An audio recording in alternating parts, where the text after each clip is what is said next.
사랑하는 사람을 구하기 위해. 당신이라면 어떤 선택을 하시겠습니까? 이 세상에서 가장 사랑하는 남편을 위해.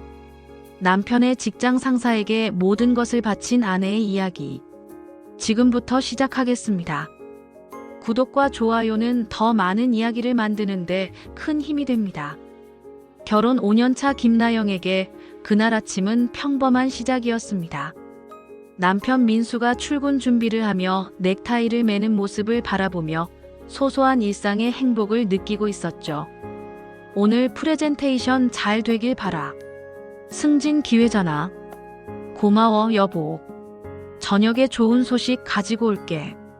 평소와 다름없는 인사를 나누며 문을 나선 민수. 하지만 그것이 그들의 마지막 평범한 순간이었습니다. 오후 2시 30분, 나영의 휴대폰이 울렸습니다. 낯선 번호였지만 직감적으로 불길한 예감이 들었죠. 혹시 김민수 씨의 보호자이신가요? 저희는 서울대학교 병원 응급실입니다. 지금 즉시 병원으로 오시기 바랍니다. 네. 무슨 일이? 자세한 건 오셔서 설명드리겠습니다. 빨리 오세요. 전화가 끊어진 후 나영의 손이 떨렸습니다. 급하게 집을 나서며 머릿속으로는 온갖 안 좋은 생각들이 스쳐 지나갔습니다.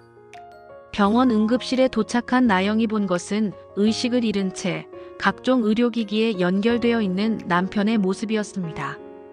창백한 얼굴, 붕대로 감싸인 머리, 그리고 규칙적으로 울리는 생명유지장치의 소리. 보호자이십니까? 담당 의사가 심각한 표정으로 다가왔습니다. 환자분이 건설 현장에서 발생한 크레인 사고에 휘말렸습니다. 두개골골절과 척추 손상이 심각한 상태입니다. 나영의 다리에 힘이 빠져 의자에 주저앉았습니다. 지금 당장 응급수술이 필요하고 이후 장기간의 치료와 재활이 필요합니다. 수술비와 치료비를 합치면 최소 1억 5천만 원 정도 예상됩니다. 1억 5천만 원이요? 나영의 목소리가 떨렸습니다. 민수는 중견기업의 대리였고 나영은 카페에서 파트타임으로 일하며 가게를 보조하고 있었습니다. 적금과 보험을 모두 합쳐도 3천만 원이 전부였습니다. 보험으로 일부는 커버되지만 그래도 상당한 금액을 개인이 부담하셔야 합니다. 가족분들과 상의해 보시고. 가족이라고 해봐야 저희 둘뿐이에요. 의사는 동정 어린 눈빛으로 나영을 바라봤습니다. 일단 응급수술부터 진행하겠습니다. 수술비는 나중에라도. 그날 밤 나영은 수술실 앞 의자에 앉아 6시간을 기다렸습니다. 수술이 끝나고 의사가 나왔을 때는 새벽 3시였습니다. 다행히 수술은 성공했습니다. 하지만 앞으로 최소 6개월간의 집중 치료가 필요하고 완전한 회복을 위해서는 1년 이상 걸릴 것 같습니다. 나영은 안도의 눈물을 흘렸지만 동시에 현실적인 문제가 머릿속을 짓눌렀습니다. 도대체 그 많은 돈을 어떻게 마련해야 할까? 며칠 후 민수가 다니는 회사에서 문병을 왔습니다. 그 중에는 민수의 직장 상사인 이 부장도 있었습니다. 이 부장은 50대 초반의 남성으로 회사에서도 능력을 인정받는 유능한 사람이었습니다. 평소에도 민수를 아끼고 있었고 나영에게도 항상 친절하게 대해왔었습니다. 부장님, 이렇게까지 오시다니. 정말 감사합니다. 당연한 일이죠. 민수는 우리 회사의 핵심 인재거든요. 빨리 회복해서 돌아와야 해요. 동료들이 돌아간 후 이 부장이 나영을 조용한 곳으로 불렀습니다. 사모님, 혹시 치료비 문제로 고민이 많으시죠? 나영은 고개를 끄덕였습니다. 숨길 필요도 없는 현실이었으니까요. 회사에서도 지원할 수 있는 건 한계가 있어서. 개인적으로라도 도움을 드리고 싶은데 어떻게 생각하세요? 정말요? 하지만 그런 큰 돈을. 저도 여유가 많은 건 아니지만 민수를 위해서라면 최선을 다하고 싶어요. 다만 이 부장이 잠시 말을 멈췄습니다. 조건이 있으신가요? 조건이라기보다는 제가 도움을 드리는 만큼 사모님께서도 저에게 도움을 주셨으면 해서요. 어떤 도움을 말씀하시는 건가요? 일단 저녁 식사나 함께 하시면서 천천히 이야기해봐요. 급한 건 아니니까요. 나영은 뭔가 찜찜한 느낌이 들었지만 민수의 치료비를 생각하면 거절할 수 없었습니다. 알겠습니다. 부장님께서 도와주신다면 정말 감사하죠. 며칠 후 이 부장과의 첫 만남이 있었습니다. 강남의 고급 레스토랑에서 만난 이 부장은 평소와 달리 캐주얼한 옷차림이었습니다. 이런 좋은 곳에 오긴 처음이에요. 가끔 오는 곳이에요. 음식도 좋고 분위기도 좋아서. 식사를 하며 이 부장은 나영에게 여러 가지 질문을 했습니다. 결혼 생활은 어떤지, 평소 취미는 무엇인지, 앞으로의 계획은 어떤지. 민수가 정말 좋은 아내를 만났네요. 이렇게 예쁘고 현명한 분이. 과찬이세요? 과찬이 아니에요. 정말 그렇게 생각해요. 이 부장의 시선이 평소와 달라진 것을 나영은 느낄 수 있었습니다. 하지만 치료비를 생각하면 불편함을 표현할 수 없었습니다. 식사 후 이 부장이 봉투 하나를 건넸습니다. 일단 급한 대로 쓰세요. 3천만 원 들어있어요. 정말 감사합니다. 어떻게 갚아야 할지. 갚을 생각은 하지 마세요. 대신 가끔 이렇게 만나서 식사나 함께 하면 돼요. 집에 돌아온 나영은 복잡한 마음이었습니다. 고마운 마음이 큰 것은 사실이지만 이 부장의 시선과 말투에서 느껴지는 묘한 분위기가 신경 쓰였습니다. 하지만 그런 고민도 잠시 병원에서 연락이 왔습니다. 추가 수술이 필요하다는 것이었습니다. 환자분의 상태가 예상보다 심각합니다. 뇌출혈이 다시 발생해서 재수술이 필요합니다. 또다시 거액의 수술비가 필요한 상황. 나영은 어쩔 수 없이 이 부장에게 연락했습니다. 부장님, 죄송한데 또 도움이 필요해서. 무슨 일이에요? 민수가 재수술을 받아야 해서 또 큰 돈이 필요해요. 그렇군요. 만나서 이야기해요. 이번에는 이 부장이 정한 장소가 달랐습니다. 호텔의 라운지였습니다. 여기서 이야기하는 게 더 조용할 것 같아서요. 네. 돈은 걱정하지 마세요. 필요한 만큼 도와드릴게요. 다만 이제는 제가 부탁드릴 것들이 좀 있어요. 어떤 부탁이신지. 일단 위로 올라가서 천천히 이야기해요. 나영의 심장이 빨리 뛰기 시작했습니다. 이 부장의 의도를 어렴풋이 눈치챌 수 있었습니다. 부장님, 혹시 사모님도 아시잖아요. 세상에 공짜는 없다는 것을. 호텔방에 들어선 순간 이 부장의 태도가 완전히 달라졌습니다. 민수를 살리고 싶으시죠? 그렇다면 제 말을 잘 들어야 해요. 나영은 뒷걸음질을 쳤지만 이미 문은 잠겨 있었습니다. 제발, 이러지 마세요. 이러지 말라고요? 그럼 민수는 어떻게 하고요? 치료비는 누가 대요? 이 부장의 말은 날카로운 칼처럼 나영의 마음을 찔렀습니다. 한 번만이에요. 한 번만 제 말을 들어주시면 필요한 모든 돈을 준비해 드릴게요. 나영은 눈물을 흘리며 고민했습니다. 이 순간의 선택이 앞으로의 모든 것을 결정할 것이라는 걸 알고 있었습니다. 민수를 위해서 한 번만이라고 약속하세요. 물론이죠. 약속해요. 그날 밤 나영이 집에 돌아왔을 때는 새벽 2시였습니다. 샤워를 하면서 계속 눈물이 흘렀습니다. 하지만 동시에 마음 한편으로는 안도감도 있었습니다. 이제 민수의 치료비 걱정은 하지 않아도 되니까요. 하지만 그것은 착각이었습니다. 며칠 후 이 부장에게서 다시 연락이 왔습니다. 사모님, 오늘 시간 어떠세요? 부장님, 약속하셨잖아요. 한 번만이라고. 그런데 민수 치료가 예상보다 오래 걸릴 것 같던데요. 장기전으로 갈 경우를 대비해야죠. 나영은 절망스러웠습니다. 이미 선을 넘은 상황에서 거절하기가 어려웠습니다. 제발, 더 이상은. 싫으시면 그만두셔도 돼요. 대신 지금까지 드린 돈은 당장 갚아주시고요. 몇 천만 원을 당장 갚을 방법이 없는 나영에게는 선택의 여지가 없었습니다. 그렇게 시작된 관계는 점점 일상이 되어갔습니다. 일주일에 두세 번씩 이 부장의 부름을 받고 호텔에서 만나는 것이 반복되었습니다. 처음엔 죄책감과 혐오감만 있었습니다. 하지만 시간이 지나면서 나영 자신도 모르게 변화하고 있었습니다. 이 부장의 손길에 몸이 반응하기 시작했고, 때로는 스스로 그를 찾고 있는 자신을 발견하기도 했습니다. 이상해. 왜 나는?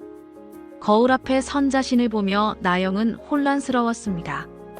남편을 위해 시작한 일이었는데 어느새 자신 안에 다른 감정들이 깨어나고 있었습니다. 그런 가운데 좋은 소식이 들려왔습니다. 민수가 의식을 되찾은 것입니다. 여보. 중환자실에서 눈을 뜬 민수를 본 순간 나영은 그동안의 모든 것을 잊을 만큼 기뻤습니다. 나영아, 많이 걱정했지? 걱정? 그런 건 중요하지 않아. 살아있어줘서 고마워. 민수는 나영의 손을 꼭 잡았습니다. 치료비는 어떻게 했어? 엄청 많이 들었을 텐데. 회사에서 도움을 많이 받았어. 이 부장님께서 특히 많이 도와주셨어. 이 부장님이 정말 고마운 분이네. 나중에 꼭 인사드려야겠어.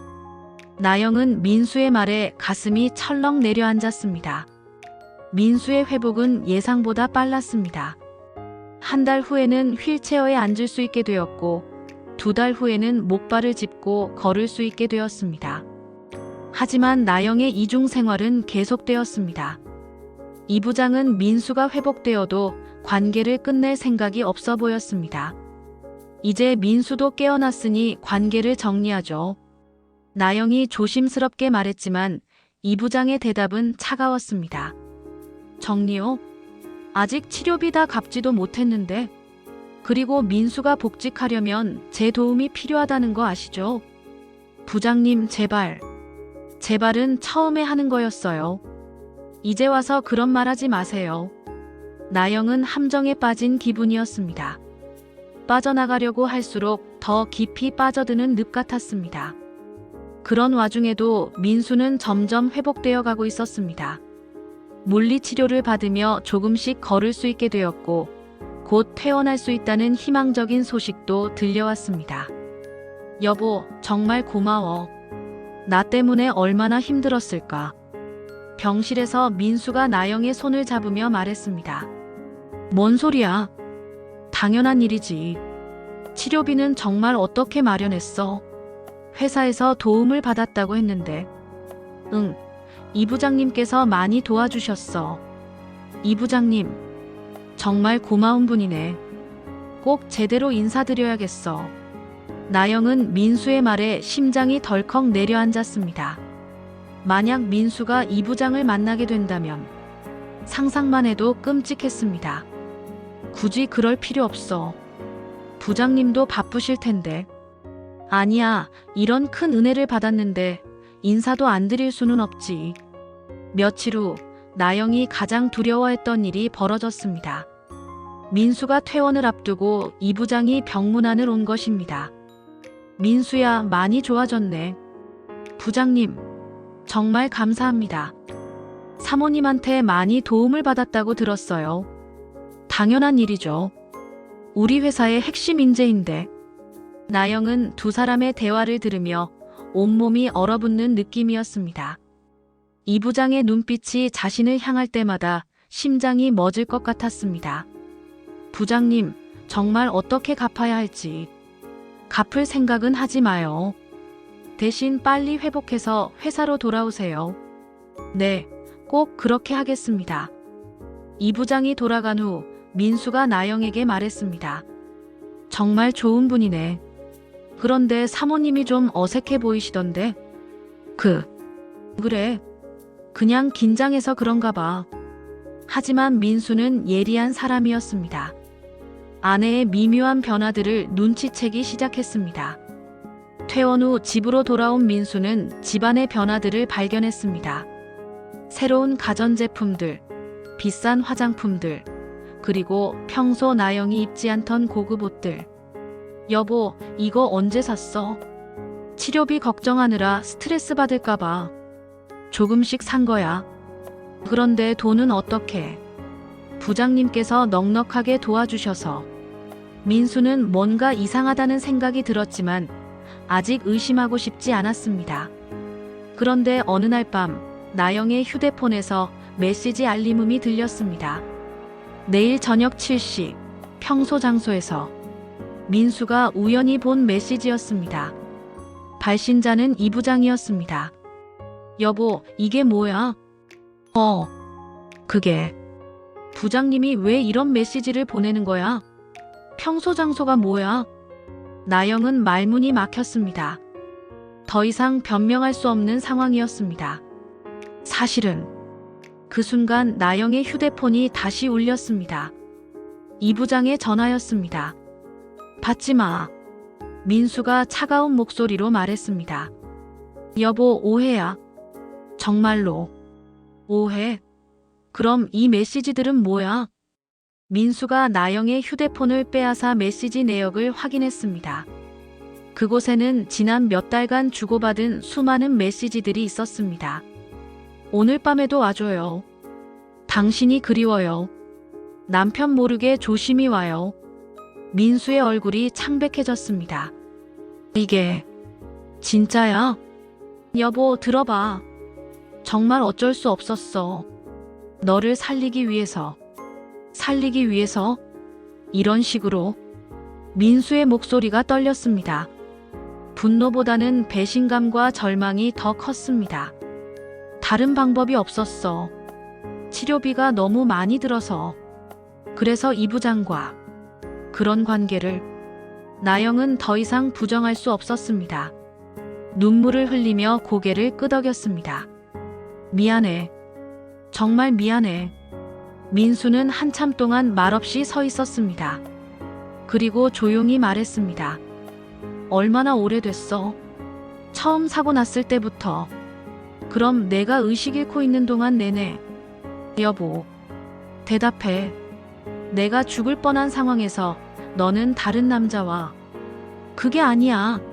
정말 너를 살리기 위해서였어. 살리기 위해서라고. 민수가 비웃듯 말했습니다. 그런 식으로 나를 살린 거야? 내가 그런 걸 원했다고 생각해?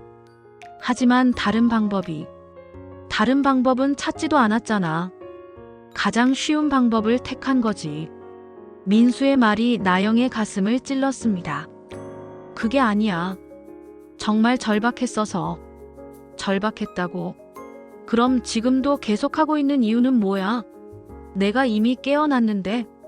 나영은 대답할 수 없었습니다. 사실 최근 들어서는 이 부장과의 관계에서 묘한 감정을 느끼고 있었기 때문입니다. 역시 그렇구나. 민수가 나영의 침묵을 보며 모든 것을 이해했습니다. 처음엔 나를 위해서였을지도 모르지. 하지만 지금은 아니야. 너도 즐기고 있는 거잖아. 그런 게 아니야. 그럼 지금 당장 끝낼 수 있어? 나영은 대답하지 못했습니다. 이 부장이 가지고 있는 약점들, 그리고 자신도 모르게 생긴 감정들. 쉽게 끝낼 수 있는 관계가 아니었습니다. 민수는 나영의 모든 것을 이해한 듯 쓸쓸하게 웃었습니다. 알겠어. 내가 바보였지. 여보, 제발. 나영아, 너는 나를 살렸다고 생각하지만 실제로는 우리 둘 다 죽인 거야. 그날 밤 민수는 집을 나갔습니다.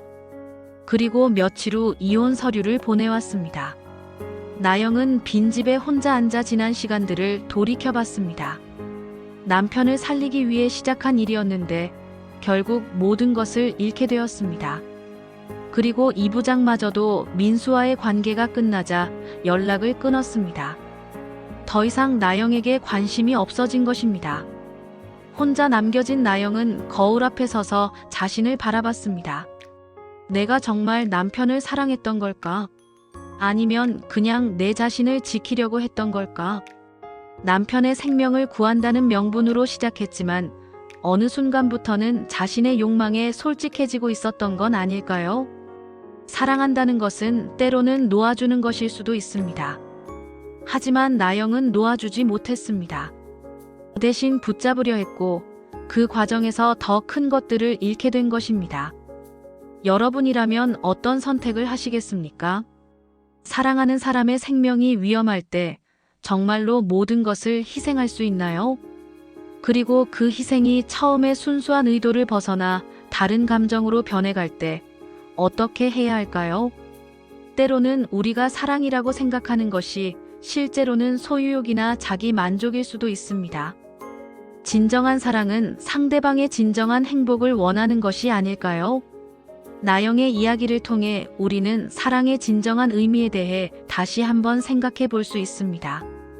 여러분의 생각은 어떤지 댓글로 들려주세요. 그리고 이런 현실적이고 깊이 있는 이야기들이 더 궁금하시다면 구독과 좋아요 버튼을 눌러주세요. 여러분의 관심이 더 좋은 이야기를 만드는 원동력이 됩니다.